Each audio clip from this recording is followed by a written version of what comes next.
విజయవాడ మొత్తం పంజా సెంటర్లో విజయవాడ మేల్కొని పంజా విసిరితే ఎలా ఉంటుందో ఈరోజు పంజా సెంటర్లో చూపించారు.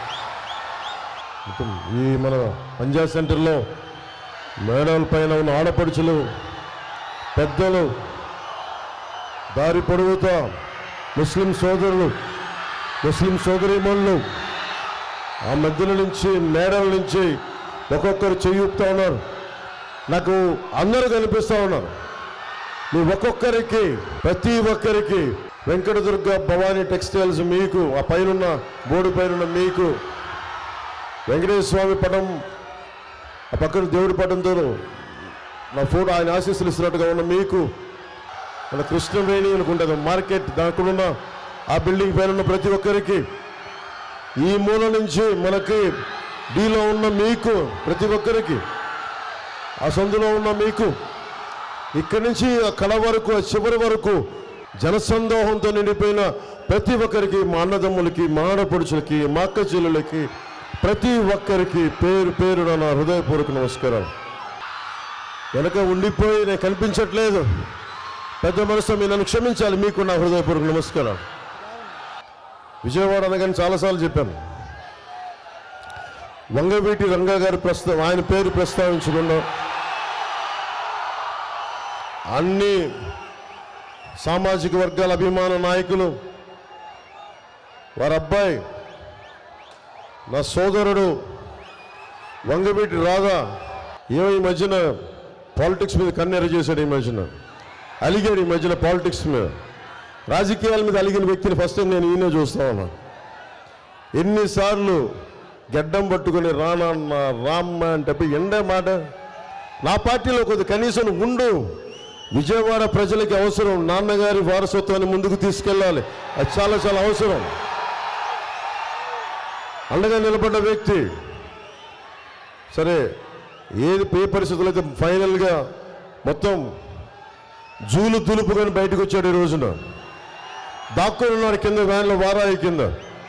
లాభం లేదు, నువ్వు బయటికి రావాల్సిందే, నువ్వు విజయవాడ ప్రజలకి నువ్వు నీ ముఖ వర్చస్సు చూపించాల్సిందే అంటే బయటికి పట్టుకొని లాక్కొచ్చాను. వారికి సోదరుడు వంగవీటి రాధా గారికి నా హృదయపూర్వక నమస్కారాలు. వ్యక్తులు చాలా అవసరం మనకి, బలమైన నాయకుల సమూహం అవసరం. విజయవాడ వెస్ట్కి పోటీ చేస్తున్నాను, మనం కూటమి ఉందనగానే జలీల్ ఖాన్ గారు వచ్చారు ఫస్ట్ మన ఎమ్మెల్యేకి. జలీల్ ఖాన్ గారికి నేను తెలియకపోవచ్చు, కానీ చిన్నప్పుడు నాకు జలీల్ ఖాన్ గారు తెలుసు చిన్నప్పటి నుంచి. ఇక్కడ మాచవరంలో మా పెద్దమ్మలు ఉండేవాళ్ళు. మరి ఇప్పుడు దర్శకుడిగా ఉన్నాడు మెహర్ రమేష్. మేమందరం ఇక్కడ మాచవరంలో నేను వచ్చేవాడిని. ఎప్పుడు సమ్మర్ హాలిడేస్కి వచ్చేవాడిని, వేసవి సెలవులకి వచ్చినప్పుడు చాలా నాకు అద్భుతంగా ఉండేది. అలాంటి కొండల్లో, మాచవరం కూడా అలాంటి కొండ అనుకుంటే అక్కడికి వెళ్ళేవాడిని. అలాంటి సమయంలో మా అల్లుడు ముఖ్యంగా మాకు జలీల్ ఖాన్ గారి దగ్గర పనిచేసేవారు. ఆయనకి వ్యాపారంలో కొంత భాగస్వామ్యం పనిచేసేవారు ఆయనతోటి. అలా నాకు జలీల్ ఖాన్ గురించి ఎప్పుడు వినేవాడిని. అలాంటి జలీల్ ఖాన్ గారు వచ్చి, మీరు అవకాశం ఇస్తే నేను వెస్ట్ నుంచి పోటీ చేస్తానంటే నాకు నిజంగా తెలియదు.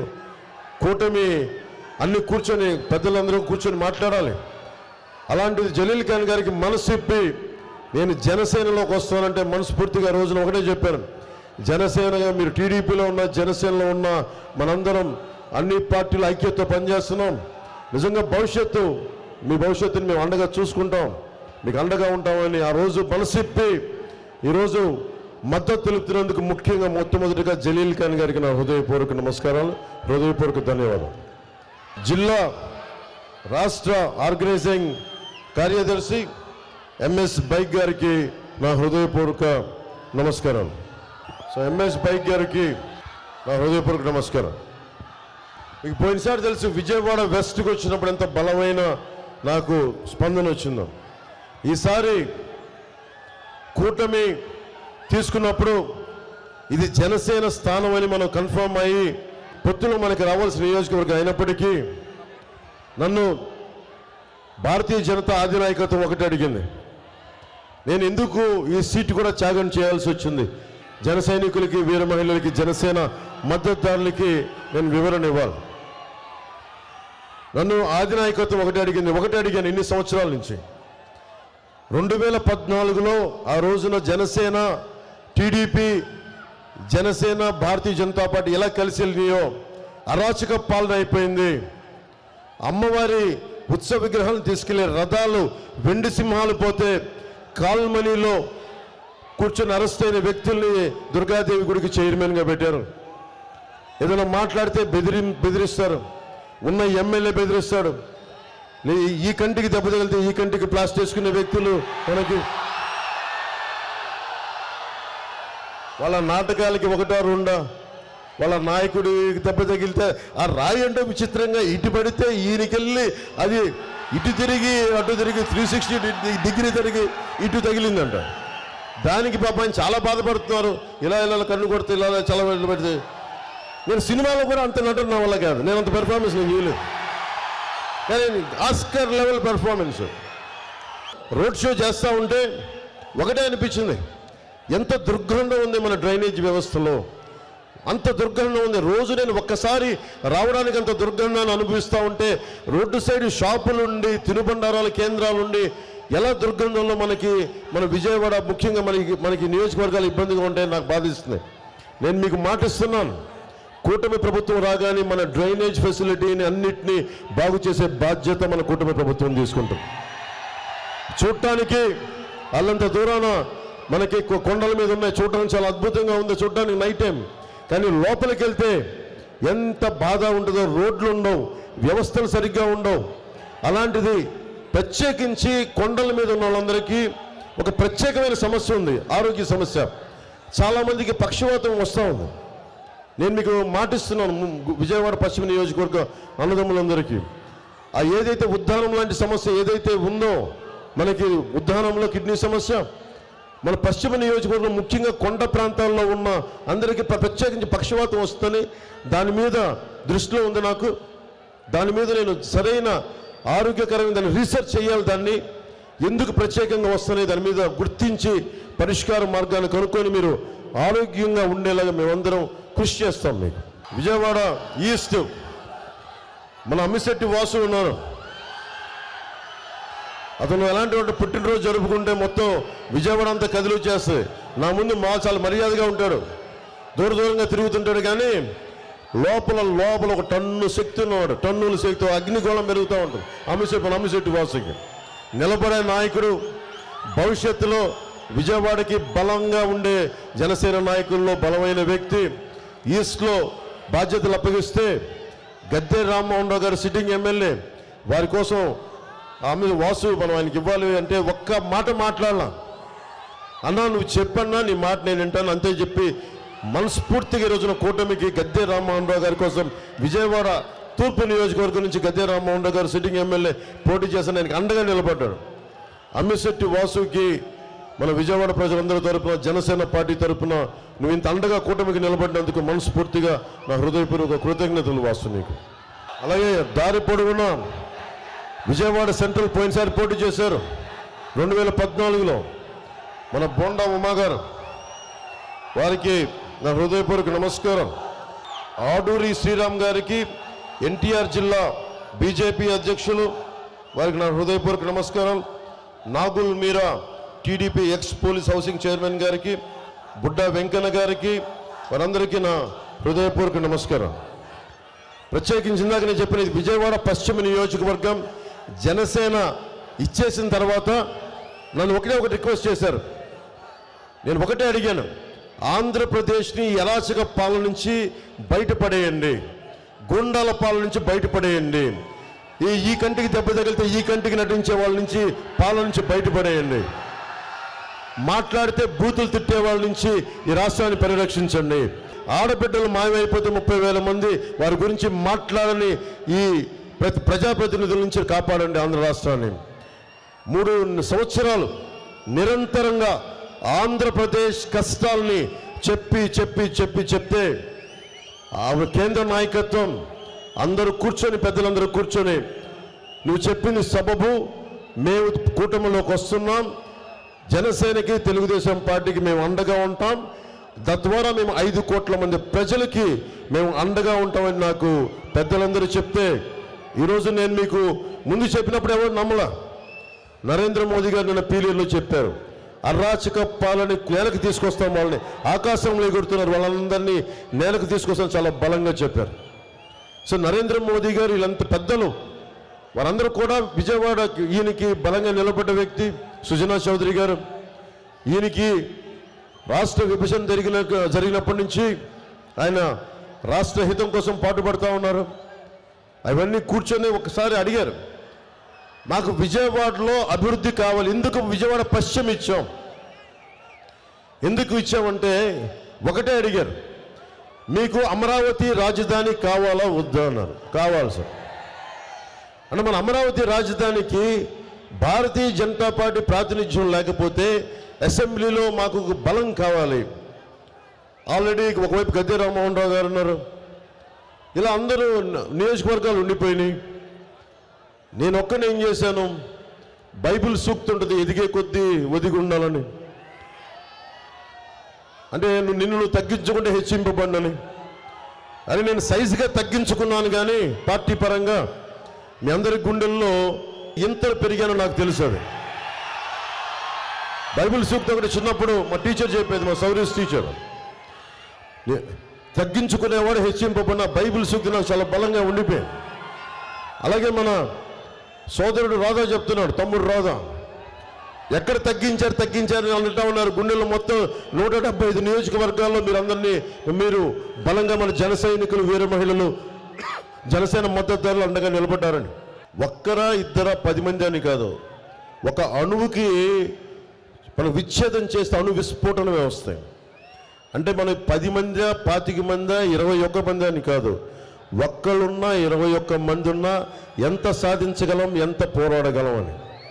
సో ఒకటే చెప్పారు కేంద్ర నాయకత్వానికి, మా విజయవాడ సీటు పశ్చిమం బలంగా ఉంది, మాకు కూటమి కోసం తగ్గాను. మళ్ళీ ఇంకొక మారు నాకు ఒకటే కోరుకున్నా, 5 కోట్ల మంది ప్రజల్ని పరిరక్షించండి, అమరావతిని రాజధాని చేయండి, నేను తగ్గుతానని అమిశెట్టి వాసుకు చెప్తే అమిశెట్టి వాసు వెంటనే వెనక్కి వెళ్ళాడు. స్థానిక ఉండే జనసేన నాయకులకి నా పేరు ఉటంకించడం ఇష్టం లేదు. నేను పెంచిన వ్యక్తి అతను ఎవరికీ తెలియదు. విజయవాడలో నేను పెట్టిన వ్యక్తి, నేను పెంచిన వ్యక్తి, అండగా నిలబడ్డ వ్యక్తి, లాస్ట్ టైం కూటమి అప్పుడు నిలబడ్డ వ్యక్తి, ఈరోజు కూర్చొని నేను పెంచిన వ్యక్తి వైసీపీ మాయలో పడ్డాను తిడతా ఉంటే నాకు ఒకటే అనిపించింది, జనసేన నాయకులు ఎవరైనా సరే బలం జనసేన నాయకులకి జన సైనికులు, వీర మహిళలు. క్యాడర్ బేస్డ్ పార్టీ, సిద్ధాంతం బేస్డ్ పార్టీ ఇది. జనం నాయకులకు బలం అవుతారు, కానీ నాయకులు కూడా అర్థం చేసుకోవాలి. నేను పోయినసారి ఇదే పశ్చిమం కోసం సిపిఐ వాళ్ళతోటి అడ్డంగా నిలబడి సీట్ని మనం తీసుకొచ్చాను నేను. అలాంటిది నన్ను కూర్చొని తిడతా ఉంటే నాకు ఒకటే అనిపించింది, నాకు చెప్పారు తిడుతున్నారంటే నాకు ఒకటే అనిపించింది, ఇవన్నీ భరించకపోతే నేను నాయకుడిని ఎందుకు అవుతాను? అంత భయపడిపోతావా? వ్యక్తిగత కారణాలు ఏదైనా కావచ్చు, మనస్ఫూర్తిగా చెప్తాను కదా, నా మీద విమర్శలు చేసి పశ్చిమ నియోజకవర్గ మాజీ జనసేన నాయకుడు నేను క్షమిస్తున్నాను. ఈరోజు సుజనా చౌదరి గారు మనందరి ముందున్నారు. ఈ రోజున మనకి విజయవాడ పశ్చిమ నియోజకవర్గం మనకి అండగా నిలబడ్డారు. ఎప్పటి నుంచి కూడా చాలా బలమైన గొంతు, కేంద్రంలో చాలా బలమైన పటిష్టమైన మనకి సంబంధాలు ఉన్న వ్యక్తి, మనకి అమరావతికి తీసుకురాగల వ్యక్తి. ఆయనని త్రిమూర్తుల్లాగా 3వ నెంబర్ మీద ఉన్నారు. మన కూటమి అభ్యర్థిగా భారతీయ జనతా పార్టీ మీద కమలం గుర్తు మీద పోటీ చేస్తున్నారు. వారికి బలమైన మెజారిటీతో మీరు గెలిపించండి. పశ్చిమ నియోజకవర్గం ప్రజలందరినీ, మన ఉమ్మడి కృష్ణా జిల్లా ప్రజలందరినీ నేను అభ్యర్థిస్తున్నాను, కూటమిని గెలిపించమని ఆర్థిస్తున్నాను. కేసినేని చిన్ని గారు, పాలిటిక్స్ ఎలా ఉంటాయంటే సొంత రక్తంతో కూడా విభేదాలు పెట్టుకోవాల్సి వస్తుంది. ఇప్పుడు చూడండి, మనం పెంచి పోషించిన నాయకుడు ఎలాగ మనం తిట్టేసి వెళ్ళిపోయాడో, ఒక రాష్ట్ర నిర్మాణం కోసం బలంగా కుటుంబం అన్నను కాదని చెప్పి కూటమి ఎందుకు నిలబడింది, ఏ పరిస్థితులు నిలబడింది అని చెప్పి కేసినేని చిన్ని గారు కుటుంబ విభేదాలని దాటి మరిచి 5 కోట్ల మంది ప్రజలకి, తెలుగుదేశం పార్టీకి, కూటమి భాగస్వాములైన జనసేన, భారతీయ జనతా పార్టీకి అండగా ఆయన పార్లమెంట్ అభ్యర్థిగా సైకిల్ గుర్తు మీద పోటీ చేస్తా ఉన్నారు.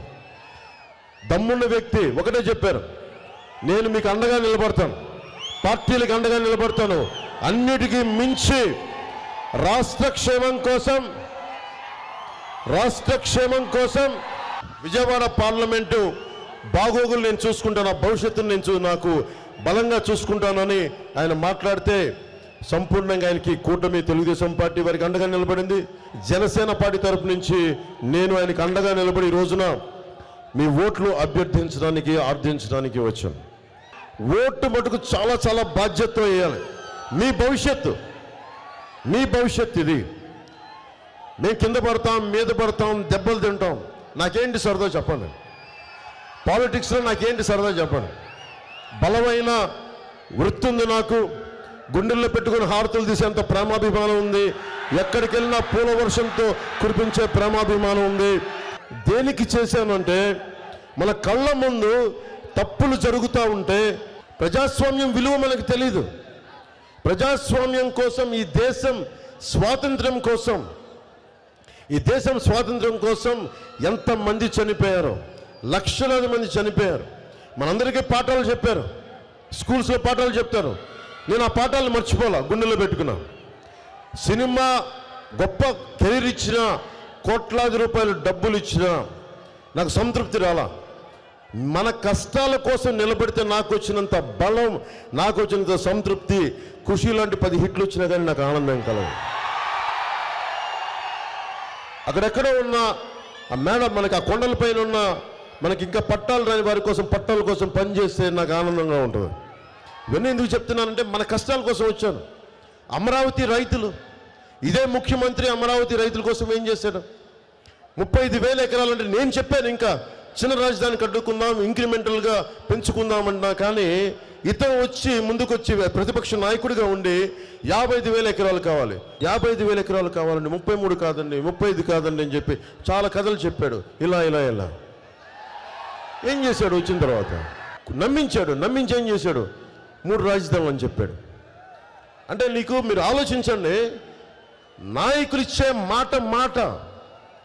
అంబేద్కర్ గారు చెప్పేది ఒకటి, నువ్వు ఎన్ని గొప్ప చట్టాలు ఇచ్చాయి, ఎన్ని గొప్ప సంస్కరణలు పట్టుకురా, చేసేవాడి బుద్ధి సరిగ్గా లేకపోతే, వక్రం బుద్ధి ఉంటే ఎన్ని గొప్ప చట్టాలైనా పనిచేయం. ఇది అంబేద్కర్ గారు చెప్పింది. అంబేద్కర్ గారి విగ్రహం పెట్టావు, కానీ అంబేద్కర్ గారి ఆశయాలను ఆచరించావు. 27 దళితులకు సంబంధించిన విద్యార్థికి సంబంధించిన పథకాలను తీసేశావు, బీసీలకు సంబంధించి 13 పథకాలు తీసేశావు. ఎంతసేపు కూర్చోబెట్టి మైనారిటీ సోదరులు అంటూ కథలు చెప్తాం. నేను ఈ రోజున మైనారిటీ సమాజానికి కూడా చెప్తా ఉన్నాను, ముస్లిం మైనారిటీ సమాజానికి కూడా. బేగ్ గారు ఉన్నారు, జలీల్ ఖాన్ గారు ఉన్నారు, వారి సమక్షంలో చెప్తున్నాను, ఈ దేశం ఒక్క మతంది కాదు, ఇది అందరిది. అన్ని మతాల వారిది, అన్ని కులాల వారిది, ప్రతి ప్రాంతం వారిది. మనందరికీ హక్కు ఉంది. నేను మీకు మాటిస్తున్నాను, ఇక్కడున్న 15% ముస్లిం సమాజానికి, ముస్లిం సోదరులందరికీ నేను మాటిస్తున్నాను, మీ ప్రాథమిక హక్కులకి ఉల్లంఘన జరిగితే పవన్ కళ్యాణ్ ముందుకొచ్చి మీ పక్షాన నిలబడతాం. ఆ మాట నేను మీకు ఇస్తున్నాను, మీ వెంట నిలబడతాను. ప్రాథమిక హక్కులు అందరికీ సమానం. ప్రాథమిక హక్కుల ఉల్లంఘన జరగటానికి వీల్లేదు. నాకు ఇష్టం దేశ సమగ్రత, జాతీయ భావాలు, మన నేల, మన దేశం. ఈ దేశాన్ని ఏలింది ఎవరు? ప్రెసిడెంట్గా అత్యంత ప్రభావితం చేసిన నాయకులు ఎవరు? అబ్దుల్ కలాం. రాకెట్ సైంటిస్ట్, మన క్షిపణిని తయారు చేసిన వ్యక్తి, అణు విస్ఫోటనానికి మూలకారకులు, అణు బాంబుని భారతదేశం న్యూక్లియర్ పవర్ చేయడానికి ఆయన ఎవరు? ముస్లిం మతాన్ని పాటించే మహానుభావుడు. ఈ దేశం ఎప్పుడు నువ్వు ముస్లిమా, హిందువా, క్రిస్టియన్నా, జైనువా, సిక్కు అని చూడదు, దేశభక్తి ఉందా లేదా అని చూస్తుంది.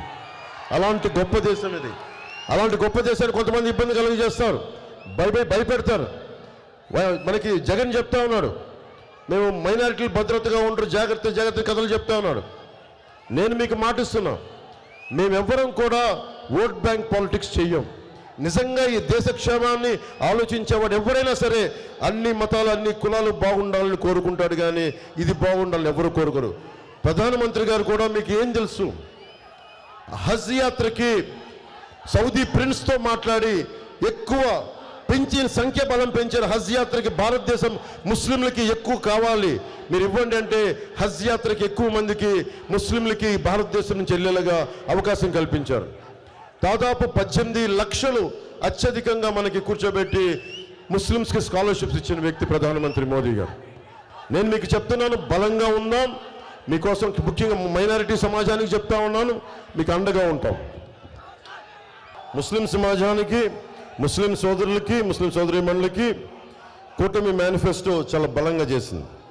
ముస్లిం మైనారిటీ సంక్షేమం కోసం 50 ఏళ్ళకి పెన్షన్, ఈద్గాలకి, కబ్రిస్తాన్లకి, ఎక్కడ చూసినా నాకు చాలాసార్లు అడుగుతుంటారు, మాకు కబ్రిస్తాన్లకి స్థలాలు ఉండవు, పాతించోటే మళ్ళీ పాతాల్సి వస్తుందంటే దానికోసం కూటమి కమిటీ ఆలోచించి ఈద్గాలకి, కబ్రిస్తాన్లకి స్థలాలు కేటాయించడం, ముఖ్యంగా మన విజయవాడ సమీపంలోనే హజ్ హౌస్ కట్టడం, నూర్ భాషా కార్పొరేషన్కి ఏటా 100 కోట్ల రూపాయలు కేటాయించడం, దుల్హన్ పదానికి కొనసాగింపుగా ₹1,00,000 అందిస్తామని కూటమిలో ఉంది.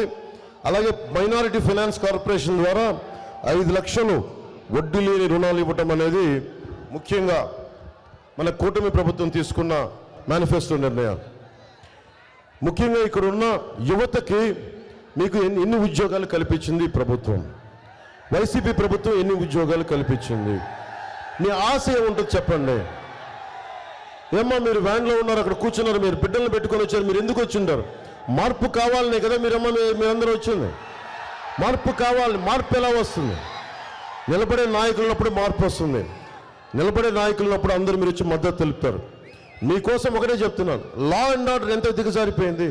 ముఖ్యమంత్రి ఉన్న కోతవేట దూరంలో ఒక ఆడబిడ్డకి, దివ్యాంగురాలని మానానికి అగౌరవం చేస్తే ఈ రోజుకి పోలీస్ వ్యవస్థ పట్టుకోలే. చిన్న గులకరాయి తగిలితే నువ్వు 48 గంటల్లో మీరు వ్యక్తిని పట్టుకోగలిగారు. కానీ 30,000 మంది ఆడబిడ్డల దృశ్యం అయిపోతే ఒక్క మాట తీసుకునే బాధ్యత ముఖ్యమంత్రి. ఇంతమందికి మానభంగాలకు గురైతే, మానానికి అగౌరవం కలిగితే ఒక్క బాధ్యత తీసుకోలేదు, ఒక్క అరెస్టులు జరగలేదు. రేపల్లిలో అమర్నాథ్ గౌడ్ని నిర్దాక్షిణ్యంగా జొన్న చేనులో తీసుకెళ్ళి నరికి మనకి పెట్రోల్ కాల్ చేస్తే నిందితులను పట్టుకొని వారం రోజులు తిరక్క ముందే జైలు నుంచి వాళ్ళకి బెయిల్ ఇచ్చేశారు. ఏం సంకేతాలు పంపుతీవి అంటే నువ్వు క్రైమ్ చేస్తే, తప్పు చేస్తే మా ప్రభుత్వం అండగా ఉంటుందన్న సంకేతాలు పంపుతున్నావు. ఎందుకు 30,000 మంది ఆడబిడ్డలు అదృశ్యం అవుతారు? ఎవరు మాట్లాడతారు? తెలుగుదేశం ప్రభుత్వం సంపూర్ణంగా ఉన్నప్పుడు కూడా లా అండ్ ఆర్డర్ బలంగా ఉండేది. నేను కోరుకునేది విజయవాడలో గొడవలు జరగకుండా ఉండాలి అంటే లా అండ్ ఆర్డర్ చాలా చాలా చాలా బలంగా ఉండాలి. అందరూ క్షేమంగా ఉండాలంటే లా అండ్ ఆర్డర్ చాలా బలంగా ఉండాలి. ఆ బాధ్యత ప్రత్యేకించి నేను దాని మీద ప్రత్యేక దృష్టి పెడతాను. అలాగే మీకు ఉపాధి అవకాశాలు, మీరందరూ ఏమడుగుతారు? ఇందాక అడిగారు, ఒక ప్రెస్ మీట్లో చెప్పారు, జగన్ ఏం మాట్లాడుతున్నాడు? ముస్లిమ్స్కి 4% రిజర్వేషన్ కల్పించాలి, మేము దానికి కట్టుబడి ఉన్నాం అంటారు. కేంద్రం ఏం మాట్లాడుద్ది? కోర్టు పరిధి ఏం చెప్తుంది? రిజర్వేషన్ ఇంక్లూడింగ్ కాపులు కూడా రిజర్వేషన్ కావాలని కోరుతూ ఉన్నారు. 1950లో ఉంది కాపులకు రిజర్వేషన్, తర్వాత ఇవ్వలేదు. కానీ రిజర్వేషన్లు ఇవ్వకపోతే భవిష్యత్తు ఆగిపోవాలా? ఈరోజున జగన్ మాట్లాడుతున్నాడు ముస్లింకి 4% కట్టుబడి ఉన్నానని. నువ్వు ఇచ్చిన సిపిఎస్గా నువ్వు కట్టుబడి ఉండలా, ముస్లిం రిజర్వేషన్ ఎక్కడ కట్టుబడి ఉండవు? నువ్వు మద్యపానాన్ని నిషేధిస్తావని చెప్పి అధికారంలోకి వచ్చినవాడు, దానికే నువ్వు కట్టుబడలా. ఇసుక దోపిడీని అడ్డుకుంటానని చెప్పి నువ్వు కూర్చొని నువ్వు ఇసుకని సెంట్రలైజ్ చేసావు, ఒక్క కంపెనీకి ఇచ్చేసుకుని నీ కంపెనీలకి. ఇన్ని రకాలుగా మాటలు తప్పిన వ్యక్తి ముస్లిం సమాజానికి కూడా ఈరోజు ఏం చెప్తున్నాను? రిజర్వేషన్ ఇస్తాం, 4% మేము కట్టుబడి ఉన్నాం. దయచేసి ఆ మాట ఎవరు నమ్మొద్దు. ఎందుకంటే ఇవన్నీ వెళ్తే కాపు రిజర్వేషన్, అందరూ అన్ని కులాలు రిజర్వేషన్లు కోరుకుంటున్నాయి, ఏదో కొద్ది కులాలు తప్ప. మరి అది ఫైనల్గా కోర్టులో తేలుద్ది. నా కోరిక ఏంటి, నా ఉద్దేశం ఏంటంటే కోర్టులకి తేల్చే లోపు సంవత్సరాలు పట్టొచ్చు, దశాబ్దం పట్టొచ్చు, 5 సంవత్సరాలు పట్టొచ్చు. ఈలో పరిస్థితి ఏంటి? ఉపాధి అవకాశాలు ఎట్లా చేయాలి, ఉపాధి ఎలా కల్పించాలి, దీని మీద ఆలోచించారా? దీని మీద ప్రభుత్వాలు ఆలోచించాలి కదా. దీని మీద జగన్ ఆలోచించాడా? 5,000 రూపాయలు ఇచ్చి నేను 1,50,000 మందికి నేను ఉద్యోగాలు ఇచ్చానంటాడు. 5,5 లక్షల మందికి నువ్వు ఎక్కడ ఇచ్చావు? నువ్వు ఉద్యోగాలు 2.5 లక్షలు ఇచ్చానంటావు, 5,000 రూపాయలు ఇచ్చానంటావు. వాలంటీర్ జాబ్ ఏంటిది? అది పర్మనెంట్ జాబా? మీకు 5,000 రూపాయలు జీవితకాలం సరిపోద్దా? ఒకే సంవత్సరానికి సరదాగా ఒక కూర్చొని 2 సంవత్సరాలు 3 సంవత్సరాలు జీవితకాలం మీకు 5,000 రూపాయలు సరిపోద్దా? మీ కుటుంబాలను పోషించగల 5,000 రూపాయలకి మరి ఏం చేయాలి? నేను ప్రతి చోట ఎందుకు చెప్తాను, మనకి మేనిఫెస్టోలో ఎందుకు పెట్టాం? కుల గణాంకాలతో పాటు ఎంతమంది ముస్లిమ్స్లో నేను ప్రతిభావంతులను చూశాను, ఎంతమంది ప్రతిభావంతులను చూశాను. వాళ్ళు వ్యాపారం పెట్టుకుంటే చాలా చిన్నపాటి ఊతం కావాలి. ముస్లిం సమాజంలో కొంతమంది ప్రతిభావంతులకి అన్ని కులాల్లో ప్రతిభావంతులు ఉన్నారు. పాడేరు అరకుకి వెళ్తే బలమైన ఎస్టీ సామాజిక వర్గంలో బలమైన పరిజ్ఞానం, విషయ పరిజ్ఞానం, తెలివితేటలు ఉన్న వాళ్ళు ఉన్నారు. వాళ్ళకి ఏం కావాలి? వాళ్ళకి ఊతం ఇవ్వాలి. మార్షల్ ఆర్ట్స్ నేర్చుకున్నాడు కుర్రాడు, మలేషియాకి వెళ్ళాలన్నా గోల్డ్ మెడల్ కొట్టాలి అంటే అబ్బాయికి ట్రైబల్ డెవలప్మెంట్ అథారిటీ నుంచి మనకు ఊతం ఉండదు. ఎంతసేపు వ్యక్తుల్ని కుల గణాంకాలతో ఆపేస్తున్నాం.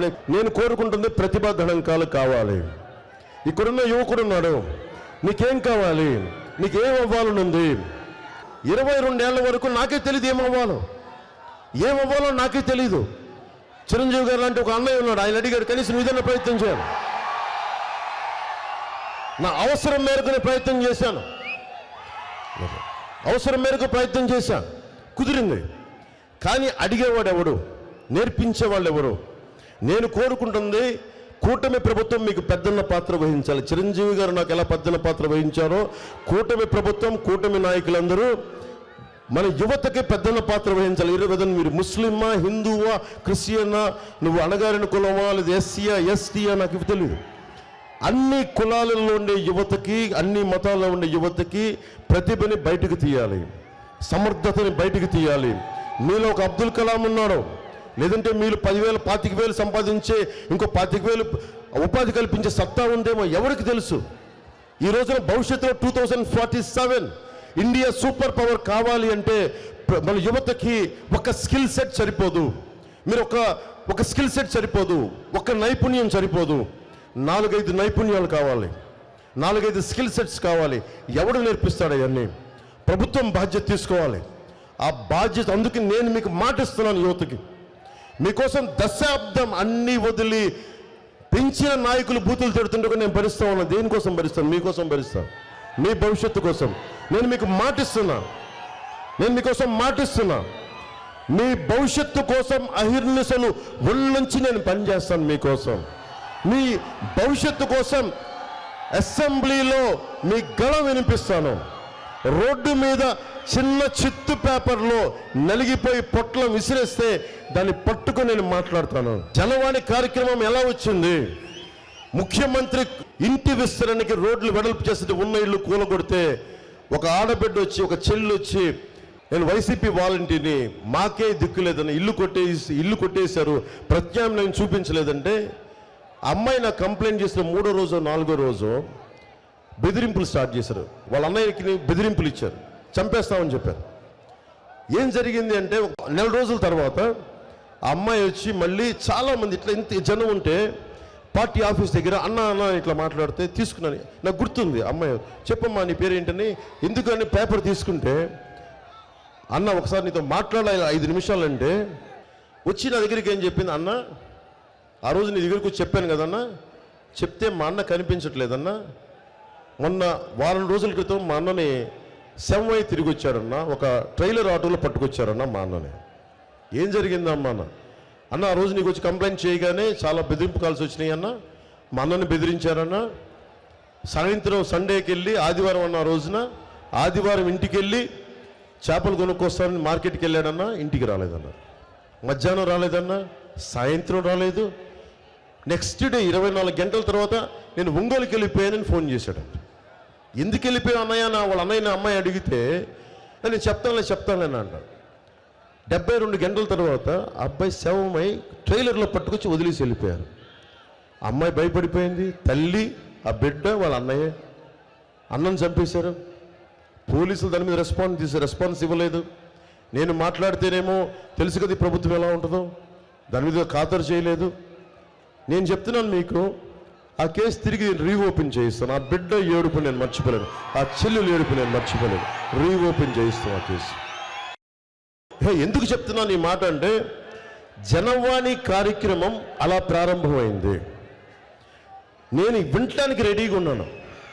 మన పశ్చిమ నియోజకవర్గం ఉంది, ఇక్కడ మనకి సమస్య ఉంది. మన నాయకుల్ని పంపిస్తాను, వెళ్ళిపోయిన నాయకులను వదిలేద్దాం, కొత్త నాయకులను తయారు చేస్తాం, మీలో నుంచి పుట్టిస్తాం నాయకుల్ని, మనం ఉన్న నాయకుల్ని పైకి తీసుకొస్తాం. మీ సమస్యకి ఆయన ఎమ్మెల్యేగా ప్రమాణ స్వీకారం చేయబోతారు కొద్ది రోజుల్లోనే, మనకి జూన్లో. నేను తీసుకెళ్తాను, ఆయన ఎలాగ చేస్తారు ఆయనకి చెప్పక్కర్లా. కానీ ప్రత్యేకమైన అభ్యర్థులు ఏదైనా ఉంటే జనసేన దృష్టికి తీసుకురండి. మీరు హిందువులా, ముస్లింలా, క్రిస్టియన్నా, ఏ కులం, బీసీ, ఎస్టీ, కాపు, మీరు ఏ కులమైనా కానివ్వండి, మీకు అన్యాయం జరిగింది, నాకు ఇది కావాలి, ఈ సమస్య ఉంది అని మా దృష్టికి తీసుకురండి. భారతీయ జనతా పార్టీ నాయకుల దృష్టికి తీసుకెళ్ళండి, తెలుగుదేశం నాయకుల దృష్టికి తీసుకెళ్ళండి. మేము వచ్చి మీకు నిర్విరామంగా, నిస్వార్థంగా పనిచేయడానికి సిద్ధపడి ఈ రోజున వారాహి మీద, మనకి వారాహి తల్లి ఆశీస్సులతో మీ ఎదుటిగా నిలబడి మేము మాట్లాడుతున్నాం, మీకు మాటిస్తున్నాం. అలాగే యువతకి ఫీజు రీయింబర్స్మెంట్ చేయాల. 2300 కోట్ల రూపాయలు రంగులు వేసేందుకు 1300 కోట్లు గవర్నమెంట్ భవనాలకి. మీరు ఎప్పుడన్నా, మీరందరూ యువత కదా, మీరు ఆలోచించండి, ఎప్పుడన్నా కేంద్ర భవనాలకి పార్టీ మారినప్పుడల్లా, కేంద్ర భవనాలకి 10 దశాబ్దంగా భారతీయ జనతా పార్టీ దేశాన్ని నడుపుతోంది. ఎప్పుడన్నా సరే ప్రభుత్వ భవనాలకి భారతీయ జనతా పార్టీ రంగులు వేయడం మీరు చూసారు? ఉన్నది కదా. అలాగే రాష్ట్ర ప్రభుత్వానికి ప్రభుత్వ భవనాలు కదా, ఆంధ్రప్రదేశ్ ప్రభుత్వ భవనాలకి వైసీపీ రంగులేంటి? డబ్బులు వేస్ట్ చేశారు అంటే వాళ్ళు ఇస్తారు రాజ్యం. ఎందుకని మీరు ఈ రోజున వస్తున్నారు, బయటికి జెండా పట్టుకొని వస్తున్నారు. తల్లి నువ్వు వస్తున్నావు, నువ్వు ధైర్యంగా వస్తున్నావు. నీలాంటి ఆడబిడ్డలకు ధైర్యం ఇవ్వడానికి, నీలాంటి చెల్లెలకి ధైర్యం ఇవ్వడానికి, నీలాంటి యువతలకి నీకు గుండె ధైర్యం ఇవ్వడానికి జనసేన ఉంది. యువతకి ధైర్యం ఇవ్వడానికి, మీ భవిష్యత్తు కోసం ఉన్నాను నేను. మేమందరం మీ భవిష్యత్తు కోసం అండగా ఉండడానికి ఉన్నాం. ఏం చేయాలి? డబ్బు ఎక్కడ వేస్ట్ అవుతుంది? 2300 కోట్ల రూపాయలు, 2300 కోట్ల రూపాయలు రంగులు మార్చడానికి. మద్యపాన నిషేధం విధిస్తామని చెప్పి ఏం చేశాడు? మద్యాన్ని అమ్మడం ప్రారంభించాడు. 41,000 కోట్లు. ఎవరు చనిపోయారు ఫస్ట్? ఇక్కడ ప్రభుత్వం రాగానే ఎవరు చనిపోయారు? భవన నిర్మాణ కార్మికులు చనిపోయారు. 39 మంది, దాదాపు 40 పైచీలకు అఫీషియల్గా చనిపోయారు. దేనికి? ఇసుక అనే ముడి పదార్థాన్ని కూర్చోబెట్టి తప్పు జరిగిపోతుంది, బెటర్ ఇసుక పాలసీ అని చెప్పి గత ప్రభుత్వం కంటే కూర్చొని దాన్ని ఒక కంపెనీకి పెట్టేశారు. ఒక కంపెనీ జేపీ వెంచర్స్ అని పెద్దిరెడ్డి గారు, మిథున్ రెడ్డి గారు, వైవి సుబ్బారెడ్డి గారు, వైఎస్ జగన్ గారు వాళ్ళ కంపెనీకి వెళ్ళిపోయినప్పుడు 40,000 కోట్ల రూపాయలు. ఆ డబ్బు ఎవరిది? మనది, మీది, మనది, మీ భవిష్యత్తుది. ఇసుక సహజ వనరులు అందరివి, ఏ ఒక్కరి సొత్తు కాదు. మనకి అల్పాదాయ వర్గాలందరికీ ఉచిత ఇసుక పథకాన్ని తీసుకెళ్తున్నాం. ముఖ్యంగా యువతకి మీరు కనుక ప్రజాస్వామ్యాన్ని, మీరందరూ మీరు కామర్స్ చదువుకొని, సివిక్స్ చదువుకొని ఉంటారు, హిస్టరీ చదువుకొని ఉంటారు, మీరందరూ బేసిక్ ఫండమెంటల్ రైట్స్ తెలుసు కదా, నీకు తెలుసమ్మా, నీకు ప్రాథమిక హక్కులు తెలుసు కదా, నీకు అవగాహన ఉంది కదా. ప్రాథమిక హక్కులు చదువుకుని 10th ఇంటర్లో చదువుకుంటాం కదా. ప్రాథమిక హక్కులతో పాటు ప్రాథమిక బాధ్యతలు ఉంటాయి. ఇది నా హక్కు అని మాట్లాడుతాం, ప్రాథమిక బాధ్యతలు కూడా ఉంటాయి. నేను ప్రాథమిక బాధ్యతలు నిర్వర్తిస్తూ ప్రాథమిక హక్కుల కోసం పోరాటం చేస్తున్నాను, మీకు అండగా నిలబడతాం. నేను కోరుకుంటున్న ఒక్కటే, 2047లో నీకు ఎంత ఉంటాయేమో, ఒక 18 ఏళ్ళ 20 ఏళ్ళ 20, 2019కి నీ వయసు ఎంత? 15 ఏళ్ళు, అంతే కదా. 15 ఏళ్ళ నుంచి నువ్వు ఎంత వచ్చావు? 20 ఏళ్ళకి వచ్చేసావు. నువ్వు 47కు నువ్వు ఆలోచించు, నీ వయసు ఎంత అవుతుంది? నువ్వు 40లోకి వచ్చేస్తావు, ఊహించుకో. 5 సంవత్సరాల కాలం గిరం తిరిగిపోద్ది. నా భయం ఏంటంటే, మీరు చాలా బాధ్యతగా కాలం, మీ భవిష్యత్తు కోసం ఆలోచించి ఓటేసుకోకపోతే, నా ఓటు పెద్ద విలువే ఉంది, నా ఓటు ఎవరికైనా వేసేస్తాను, అలా వేయకండి. మీరు ఆలోచించండి నా మాటలు. దశాబ్దం నుంచి పవన్ కళ్యాణ్ అనే వ్యక్తి ఏమి సంపాదించుకున్నాడని రోడ్డు మీద నిలబడి అడ్డమైన సన్నాసుల చేత మాట అనిపించుకుంటున్నాను నేను మీకోసం. ఎందుకంటే మీకు ధైర్యం ఇవ్వడానికి వచ్చాను. మనం భయపడిపోతే ఎట్లా? మనం సమాజంలో రౌడీలకు భయపడిపోతే ఎట్లా? సగటు మధ్యతరగతి మనిషి భయపడిపోతే ఎట్లా? ధైర్యం ఉండాలి, మనకి ధైర్యం ఉండాలి. కులాల ఐక్యత ఎందుకు కోరుకున్నా? జనసేన 7 సిద్ధాంతాలు, కులాల ఐక్యత చాలా కీలకం. నేను ఇందాక టీవీ ఇంటర్వ్యూలు చెప్తా ఉన్నా, వ్యాపారం చేసేటప్పుడు నాకు అందరూ కావాలి, పని చేసుకునేటప్పుడు నా కులం అంటే కుదరదు. ఆ సంస్కృతి మారాలి. అన్ని కులాలకి సమాన ప్రాతినిధ్యం చాలా చాలా అవసరం. దాంతో అన్ని కులాల ఐక్యతని ప్రతి ఒక్కరు గుర్తించాలి. నేను గుర్తించాను. కులాలకు అతీతంగా ఈ రోజున నేను కూటమిని ముందుకు తీసుకెళ్తున్నాను. అది ఎందుకని నాకు అందరూ సమానం చాటి చెప్పడానికి, అన్ని మతాలు సమానం అని చాటి చెప్పడానికి. అందుకని దృష్టిలో పెట్టుకొని మీ భవిష్యత్తుని దృష్టిలో పెట్టుకొని మీరు ఓటు వేయండి. మే 13న పొద్దున్నే ఎండ ఎక్కువ రాకముందే 6 గంటలకే స్టార్ట్ అవుతుందని మనం అడిగాం. 6 గంటల నుంచి 11 లోపు మ్యాక్సిమం 70% ఓట్లు వేసేయండి. 70% వేసేయాలి. మీ భవిష్యత్తు మీ చేతిలో ఉంది. నేను నిలబడ్డా. ఓడిపోతే నాకు బాధ ఉండదు అనుకుంటున్నారా? అవమానం ఉండదు అనుకుంటున్నారా? కానీ అవమానాన్ని దాటి ఎందుకు నిలబడతామంటే ఆశయం కోసం నిలబడ్డ వాడికి అవమానం ఉండదు, ఓటమి ఉండదు, ముందడిగే ఉంటుంది, గెలుపే ఉంటుంది. పిఠాపురం నుంచి పోటీ చేస్తున్నా, నేను గెలుస్తున్నా. దశాబ్దం తర్వాత నన్ను నిలబెట్టారు. దశాబ్దం తర్వాత వచ్చి అన్నా నీకు అండగా ఉంటామని చెప్పారు. మీకు నేను మాటిస్తున్నా, మీ గళం యువత గళం అసెంబ్లీలో వినిపిస్తాం. మన బీజేపీ తరపున ఎమ్మెల్యే వైఎస్ సుజనా చౌదరి గారు ఉన్నారు, బలంగా మాట్లాడతారా? మీకోసం నేను నిలబడి ఉన్నా, బలంగా ఉండండి. ఈరోజు జగన్ బాధపడతా ఉన్నాడు. అందరూ కలిసి నేను గొంతు వణుకుతోంది జగన్కి. అందరూ కలిసి ప్రతిపక్షాలని కుట్రబడి నన్ను ఓడించాలని చూస్తున్నాయి. నువ్వేం చేసావమ్మా? కాదయ్యా, నాకు బేసిక్ మౌలికమైన ప్రశ్న జగన్ అడగాలనుకుంటా. ప్రతిపక్షాలు ఉంది నేను గెలిపించడానికి, నిన్ను ఓడించి విజయం సాధించడానికి ప్రతిపక్షాలు ఉన్నాయి. అధికారులని అన్యాయంగా అధికారులని ఇష్టానికి బదిలీ చేస్తారు. నువ్వు చేసే తప్పుడు పనులకి మరి అధికారులను బదిలీ చేయగా ఏం చేస్తారు? కూర్చోబెట్టి భుజాల మీద ఊరేగిస్తారా? మరి నువ్వేం చేసావు? స్థానిక పంచాయతీ ఎన్నికల్లో, స్థానిక సంస్థల ఎన్నికల్లో నువ్వేం చేసావు? ఎన్ని అరాచకాలు చేశావు? నువ్వు కొట్టావే. నామినేషన్ వేయడానికి ఒక్కరికి అవకాశం ఇవ్వలేదే. ఈరోజు కూర్చొని నువ్వు మాట్లాడతావా? నువ్వు నేర్పిన విద్య నీరజాక్ష అర్థం చేసుకో.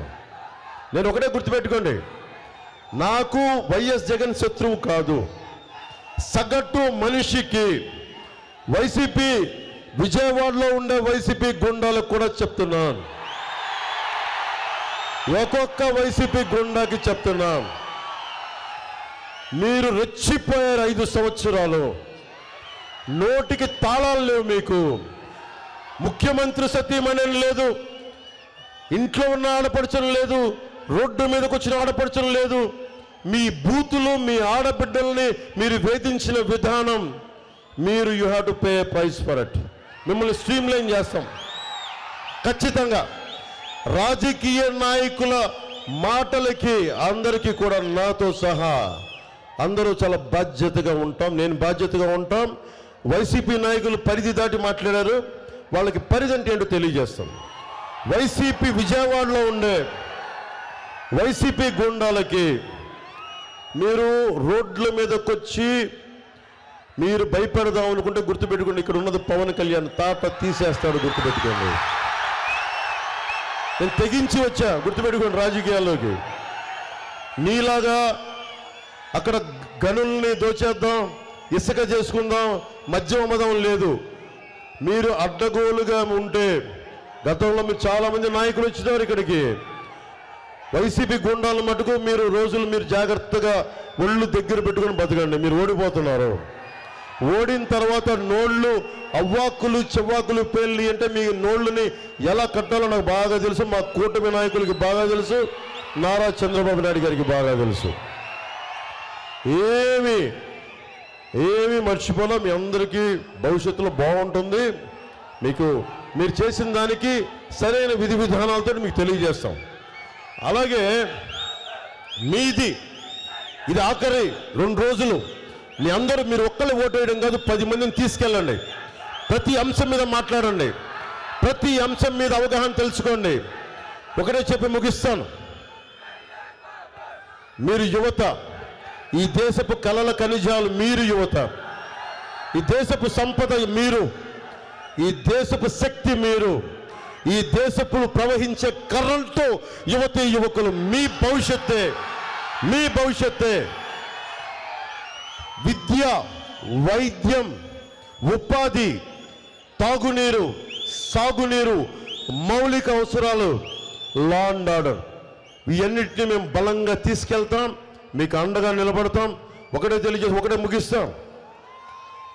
రాహువు పట్టిన పట్టొక సెకండు అఖండమైన లోక బాంధవుడసలు లేకుండా పోతాడా? మూర్ఖుడు గడియారంలో ముళ్ళు కదలేకుంటే ధరాగమనం అంతటితో తలకిందైపోతుందా? కుటిలాత్మల కూటమికి ఒక త్రుటికాలం జయమొస్తే విశ్వ సృష్టి పరిణామం విచ్ఛిన్నమవుతుందా? ధనుజు లోకమేకంగా దారికడ్డంగా నిల్చుంటే నరజాతి ప్రస్థానం పరిసమాప్తమవుతుందా?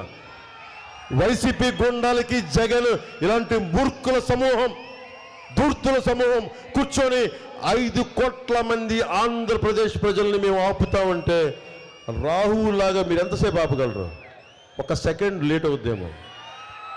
తిరిగి వెలుగు రావడం ఖాయం, అగ్నిలో మిమ్మల్ని దహించేయడం ఖాయం, మిమ్మల్ని దహించి యువతరానికి బంగారు భవిష్యత్తు వేయడం ఖాయం అని తెలియజేసుకుంటూ, ఇక్కడికి వచ్చిన అన్నదమ్ములందరికీ, ప్రతి ఒక్కరికి, ఆడపడుచులకి, మేడలపైన, మిద్దెలపైన ఉన్న పెద్దలకి, అన్నదమ్ములకి, విజయవాడలో నగరంలో ఉన్న పెద్దలందరికీ పేరు పేరున అందరికీ హృదయపూర్వక ధన్యవాదాలు తెలియజేసుకుంటూ, సోదరుడు, తమ్ముడు,